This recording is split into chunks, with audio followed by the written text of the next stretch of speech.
अलंकार समझाने जा रहे हैं। ध्यान से सुने बच्चे और इस वीडियो को आखिरी तक देखें। बच्चों, सबसे पहले ये जान लेते हैं कि अलंकार क्या है। अलंकार माने होता है गहना, यानी सौंदर्य की वस्तु। तो जिस प्रकार से एक स्त्री को आभूषणों से सजाया जाता है, उसी प्रकार से हमारी हिंदी की जो कविताएं हैं, काव्य है, उसमें जो है अलंकारों के द्वारा पंक्तियों को सुंदर बनाया जाता है।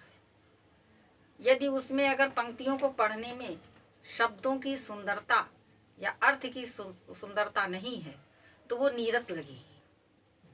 इसलिए काव्य को सजाने के लिए अलंकारों की आवश्यकता होती है। अलंकार होते हैं दो प्रकार के, शब्दालंकार और अर्थालंकार। तो शब्दालंकार का अर्थ है जहाँ पर शब्दों से किसी भी रचना को शब्दों से सजाया जाता है, उसको कहते हैं शब्दालंकार। और अर्थालंकार में मतलब अर्थ के द्वारा सौंदर्य बढ़ता है तो वहाँ पर अर्थालंकार होता है। तो इस प्रकार से हिंदी भाषा में हर चीज़ मिलेगी आपको। अलंकार मिलेंगे, रस मिलेंगे, समास मिलेंगे। तो हम ये बताएंगे आपको कि ये सब क्या है। पहले आज अलंकार के बारे में समझिए। तो हम अब आपको शब्द अलंकार के अनुप्रास अलंकार को समझाने जा रहे हैं। अनुप्रास अलंकार क्या है? अनुप्रास अलंकार का अनुमाने होता है पीछे, और प्रास यानी पीछे और साथ साथ चलना।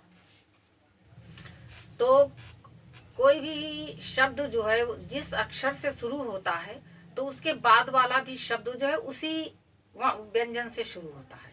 कि जैसे रा से शुरू हुआ तो अगला शब्द भी रा से शुरू होगा, का से शुरू हुआ तो अगला शब्द भी का से शुरू होगा। इस प्रकार व्यंजन जो है वो हर शब्द के पहला व्यंजन जो है वो एक प्रकार का होता है।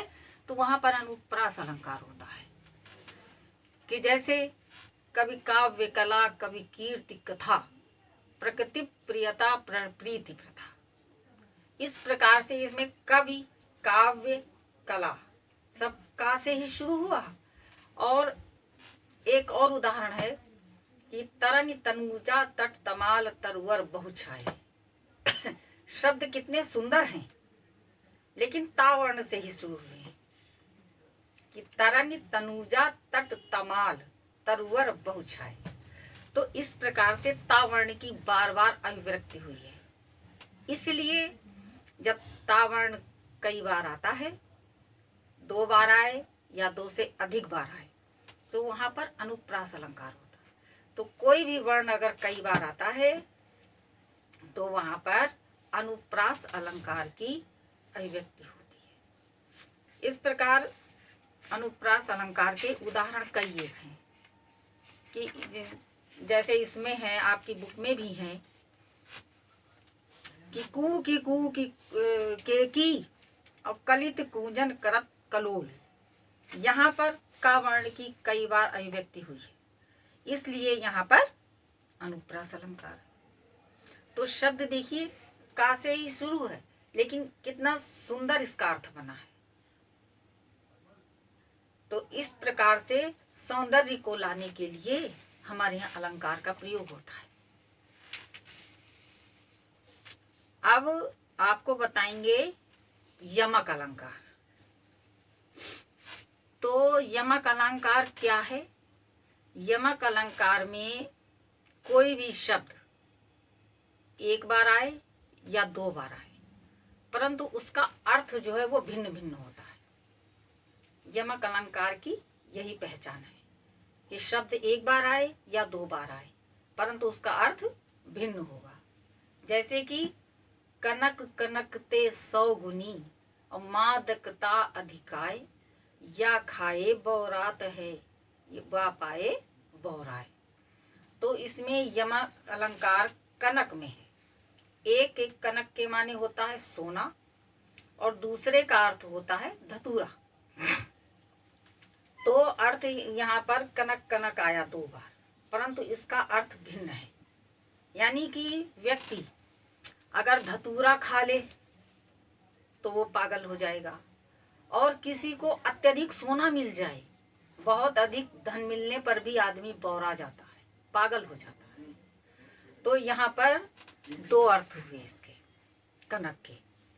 तो इस प्रकार से यहाँ पर यमक अलंकार है। और माला फेरत जुग गया और फिरा न मन का फेर, और कर का मन का डारी दे, मन का फेर। यहाँ पर भी देखिए मन का के दो अर्थ हैं। एक मन का है मन, और दूसरे मन का है मोती। जो माला फेरी जाती है उसका जो मोती होता है उसका अर्थ है कि माला फेरत जुग गया और गया न मन का फेर, कि मनुष्य को जो है वो माला फेर रहा है बैठे, परंतु मन उसका अपने पास नहीं है, यानी पर ब्रह्म में उसका मन नहीं लगा हुआ है, और इधर उधर उसका दिमाग फिर रहा है और हाथ से माला फेर रहा है। तो इससे क्या भक्ति होगी? इससे क्या हमको ईश्वर की प्राप्ति होगी? नहीं होगी। तो कह रहे कर का मन का, यानी जो तुम्हारे हाथ का माला फिर रहा है और मन चारों तरफ फिर रहा है, तो उससे तो भक्ति नहीं होगी, न ईश्वर की प्राप्ति होगी। तो कह रहे उस कर का मन का, यानी अपने हाथ का जो माला है उसको हटा दे, मन का फेर, यानी जो तुम्हारा मन चलायमान है, माया जाल में लिप्त है, उसको हटा करके आप पर ब्रह्म में उस मन को लगाइए, उसमें लीन हो जाइए, तभी आपको ईश्वर की प्राप्ति होगी। ये कबीरदास जी ने कहा है। तो इस प्रकार से मन का के दो अर्थ हो गए। तो यहाँ पर यमक अलंकार हो गया। इस तरह से यमक की परिभाषा। अब आपको पढ़ा रहे हैं श्लेष। श्लेष का अर्थ है कि बहुत मतलब जिसमें कई चीजें चिपकी हों, कई चीजें मतलब एक साथ कई चीजें दिखाई देती हूँ। श्लेष अलंकार, श्लेष में क्या होता है कि इसमें एक शब्द एक बार आता है, परंतु उसके अर्थ दो हों या दो से अधिक हों, कई कई अर्थ हो जाते हैं, तो वहां पर श्लेष अलंकार होता है। अब श्लेष की परिभाषा हम आपको बताते हैं कि श्लेष में कोई भी शब्द एक बार प्रयुक्त होता है, परंतु उसके अर्थ 2, 3, 4 मतलब कई कई उसके अर्थ हो जाते हैं, तो वहां पर श्लेष होता है। उदाहरण सुनिए कि रहीमन पानी राख ये और बिन पानी सब सून, और पानी गए न उबरे मोती मानुष चून। अब यहाँ पर पानी तो एक ही पानी कहा गया, उसको नीर नहीं कहा गया, उसको जल नहीं कहा गया, केवल पानी ही प्रयोग किया गया। तो कह रहे हैं कि रहीमन पानी राखिए, तो इसमें एक पानी का अर्थ हो गया मर्यादा, यानी स्वाभिमान, और रहीमन पानी राखिए बिन पानी सब सून, पानी गए न उबरे मोती मानुष चून। तो एक का हो गया जो मोती होता है उसमें पॉलिश होती है, वो भी पानी ही कहा जाता है। अगर उस मोती की पॉलिश खराब हो गई तो वो फिर अच्छा नहीं लगता है, उसको हटा दिया जाता है। और अगर चूना, जो पान वाले के यहाँ चूना होता है जो पान में खाया जाता है, उस चूने में अगर पानी नहीं डालेगा तो वो चूना मर जाएगा, अर्थहीन हो जाएगा, बेकार हो जाएगा। तो इस प्रकार से पानी के यहाँ पर 3 अर्थ हुए। तो कहते हैं जिस मनुष्य के अंदर पानी नहीं रहा, मर्यादा नहीं रही, जिसमें आब नहीं रही, कि पता लग रहा है कि वो कितनी उसकी बेइज्जती करते रहो, कितनी उसकी इंसल्ट करते रहो, फिर भी वो बेशर्म बना हुआ है, तो कह रहे हैं फिर ऐसे आदमी की कोई वक़्त नहीं होती है, कोई उसकी इज्जत नहीं करता है। वो जी तो रहा है परंतु मरा तुल्य। इसलिए मनुष्य को अपना स्वाभिमान, अपना पानी, अपनी मर्यादा अवश्य बनाकर रखना चाहिए। दूसरा हो गया मोती के बारे में। तो मोती है, कितना अच्छा, कितना सुंदर मोती हो, लेकिन अगर उसकी पॉलिश खत्म हो गई, उसकी चमक खत्म हो गई, तो वो कितना कीमती होने के बाद भी उसको हटा दिया जाता है कि अब ये अच्छा नहीं लग रहा है, इसमें फिर से पॉलिश कर, तो उसकी चमक खराब हो जाती है। तीसरा चूना। चूने में अगर पानी नहीं डालोगे, सूख जाएगा चूना, तो वो व्यर्थ हो जाता है, उसमें कोई गुण नहीं रह जाएगा, और वो तुम्हारे किसी, उसको अगर दोबारा घोलना चाहोगे तो वो दोबारा घुलेगा भी नहीं, वो जलहीन हो जाता है। तो घुला हुआ चूना अगर उसमें पानी आप नहीं डालोगे तो वो थोड़े दिनों में सूख जाएगा और वो बेकार हो जाएगा, किसी कार्य का नहीं रहेगा। तो इस प्रकार से श्लेष में पानी के 3 अर्थ हो गए। अब हम आपको बताने जा रहे हैं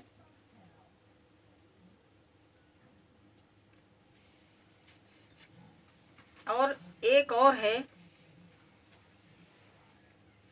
इसका एक और दूसरा उदाहरण भी है कि जो रहीम गति दीप की, कुल कपूत गति सोए, बारे उजियारो लगे और बढ़े अंधेरो। अब यहाँ बारे और बढ़े के 2 अर्थ हैं कि रहीमन ज्यों गति दीप की, कहते हैं दीपक की और पुत्र की एक ही दशा है।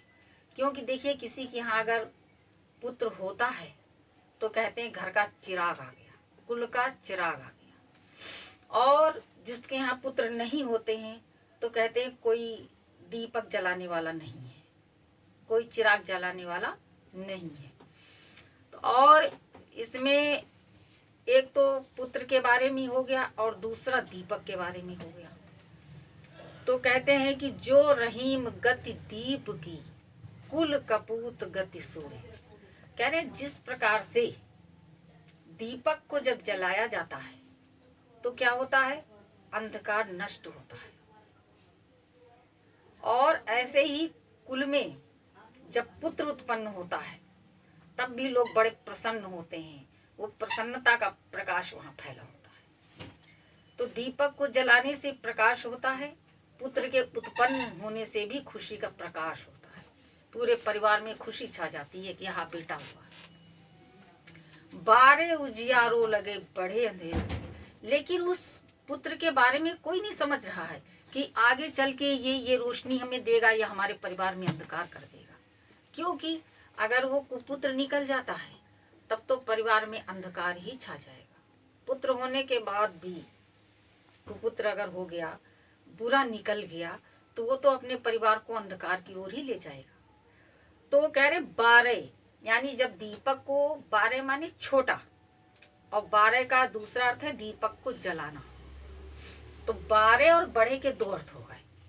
तो कहते जैसे दीपक को जला दिया जाता है तो प्रकाश हो जाता है, ऐसे ही जब वो बच्चा छोटा रहता है, बारे माने छोटा, तो जब वो छोटा रहता तो बहुत ही खुशी परिवार में रहती है, बहुत सब उसकी खातिर में लगे रहते हैं।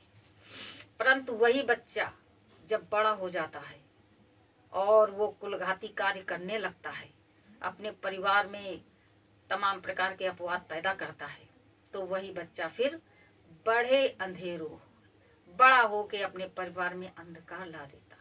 जैसे कि दीपक को जब बुझाया जाता है, बुझाना, बढ़ाना माने बड़ा होना, और कहते हैं ना दीपक को बुझा दो, तो लोग ये कहते हैं बुझा हुआ कहना अच्छा नहीं प्रतीत होता है, तो यही कहते हैं कि दीपक को बढ़ा दीजिए। तो ऐसे ही जब दीपक को बढ़ाया जाता है तो घर में अंधकार हो जाता है, तो ऐसे ही पुत्र अगर कुपुत्र निकल जाता है तो परिवार में भी अंधकार हो जाता है। यही इसका अर्थ है। अब आपको अर्थालंकार समझाने जा रहे हैं, जिसमें जो है अर्थों से सुंदरता बढ़ती है। किसी भी रचना में अर्थ सुंदर निकलता है तो वो बहुत ही सौंदर्य युक्त हो जाती है। तो हम आपको सबसे पहले समझा रहे हैं उपमा। तो कह रहे हैं कि उपमा में जहाँ पर किसी, चाहे वो व्यक्ति हो चाहे कोई वस्तु हो, उसकी तुलना की जाती है, तो उसके जो विशेष गुण होते हैं उसकी तुलना की जाती है, तो वहां पर होता है उपमा अलंकार। किसी की किसी से उपमा दी जाए तो वहां पर उपमा अलंकार होता है।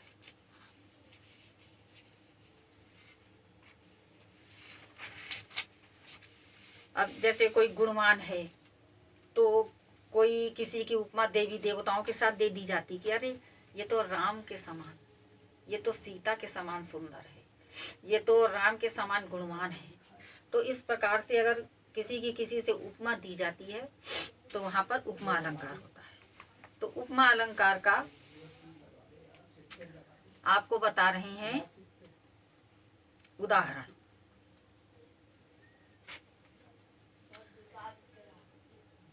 एक तो ये है, सबसे छोटा है, ये याद भी हो जाएगा कि पीपर पात सरिस मन डोला। तो यहाँ पर पीपल के पत्ते से मन की जो है उपमा दी गई है। क्यों दी गई है?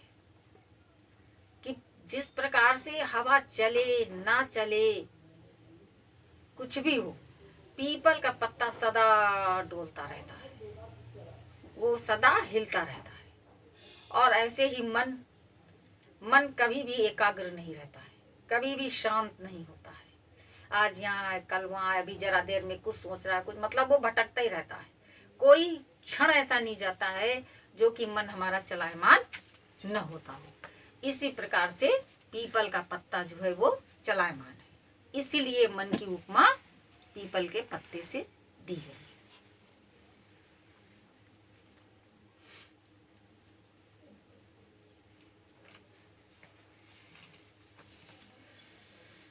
अब आपको रूपक अलंकार समझा रहे हैं, जहां पर क्या होता है, उपमेय और उपमान का आरोप किया जाए, मतलब उसमें इतनी अधिक समानता हो जाती है, रूपक बिल्कुल एक रूपता स्थापित कर देती है। ये नहीं कहेंगे कि ये उसके समान है, बल्कि लगता है कि वही है।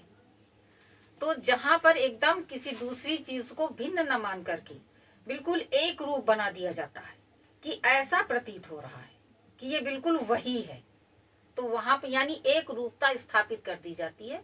तो वहां पर रूपक अलंकार होता है कि जैसे उदित उदय गिरि मंच पर और रघुबर बाल पतंग और विकसे संत सरोज सब हर्षे लोचन भ्रंग। यानी यहाँ पर बिल्कुल एक रूपता स्थापित कर दी गई।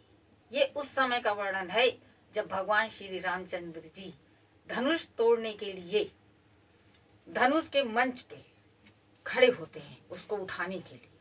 तो इसमें उस समय का वर्णन है कि उदित उदय गिरि मंच पर। और देखिए सूर्य भी कहाँ उदय होता है, पहाड़ों के पीछे से ही सूर्य उदय होता है।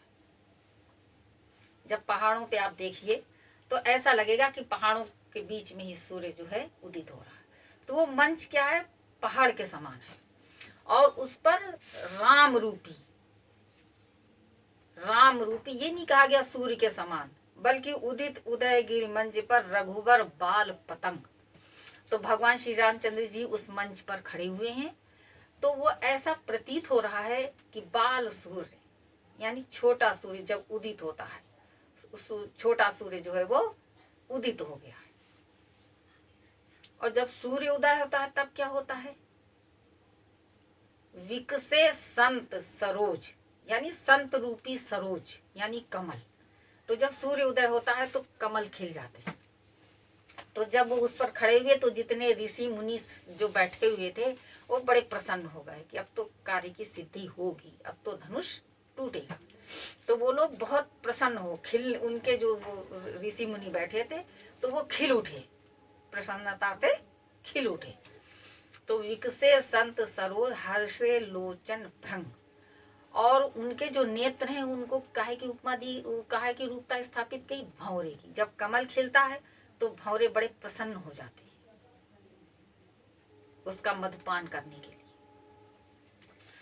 तो कह रहे हैं कि जब वो संत मतलब प्रसन्न हो गए और उनके जो भंवरे रूपी जो नेत्र थे वो जो है बड़े चलायमान हो गए।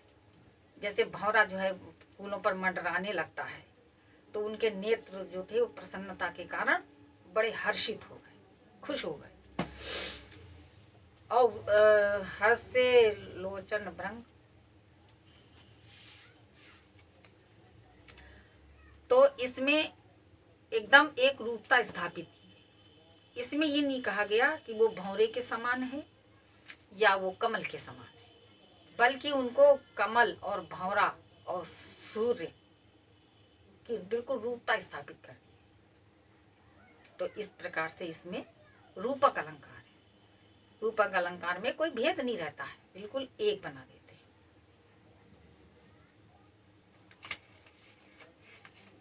अब उत्प्रेक्षा, तो उत्प्रेक्षा में क्या है? उत्प्रेक्षा तो बहुत ही सरल है, अगर उसको सोच लिया जाए, उसका तरीका समझ लिया जाए कि जहाँ पर जनु जानो मनु मानो इस प्रकार के शब्द आ जाएं, तो वहां पर जो है समझिए आप उत्प्रेक्षा अलंकार है। जनु जानो मनु मानो जरूर आता है। तो हम आपको बता रहे हैं इसका उदाहरण कि दादुर धुनि चहु दिशा सुहाई, वेद पढ़े जनु बटु समुदाय। तो इसमें यह है बताया गया है कि दादुर धुनि चहु दिशा, ये भी रामायण की ही चौपाई है। जब भगवान श्री रामचंद्र जी सीता जी के वियोग में हैं और बरसात का मौसम है, तो वो लक्ष्मण जी से कहते हैं कि दादुर धुनि चहु दिशा सुहाई। दादुर माने मेढक, दादुर धुनि चहु दिशा सुहाई, कि ये मेढकों की आवाज वो टर टर करके बोलते हैं, और अंधकार है रात्रि का, बारिश हो रही है, और मेढक जो है अपने टर टर की आवाज में बोल रहे हैं। तो रामचंद्र जी लक्ष्मण जी से कहते हैं कि देखो है कि ये जो मेढक अपनी आवाज में जो बोल रहे हैं, चारों तरफ इनकी आवाज गूंज रही है। कैसे गूंज रही है? कि जैसे बटुक मन ब्रह्मचारी, वेद पढ़े जनु बटु समुदाय, कि जैसे ये ब्रह्मचारी लोग जो होते हैं वेद का पाठ करते हैं, तो बोले ऐसा प्रतीत हो रहा है कि ब्रह्मचारी लोग वेद का पाठ कर रहे हैं। कितनी सुंदर उपमा थी। तो उत्प्रेक्षा यहाँ पर जनु जानो मनु मानो आ जाए, वहां पर उत्प्रेक्षा अलंकार है। इसकी बहुत सरल तरीका है इसका पहचानने का।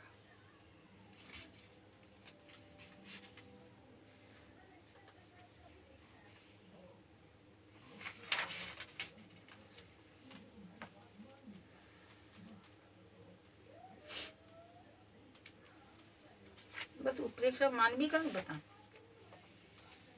अब जैसे मानवीकरण, तो मानवीकरण में क्या है?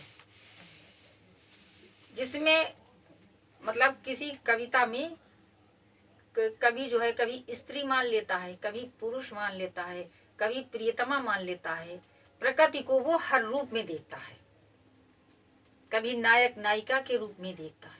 तो जो कवि जो है जब उसमें किसी भी प्रकृति का मानवीकरण कर देता है, उसी प्रकार से उसके कार्यकलाप, कभी वो लताओं को स्त्री का रूप दे देता है, नायक नायिका का रूप दे देता है।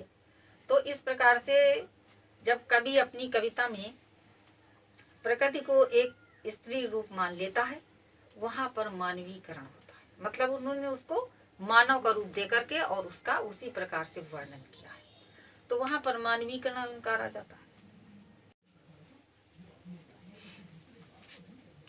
बच्चों, अब अलंकार यहीं पर समाप्त होते हैं।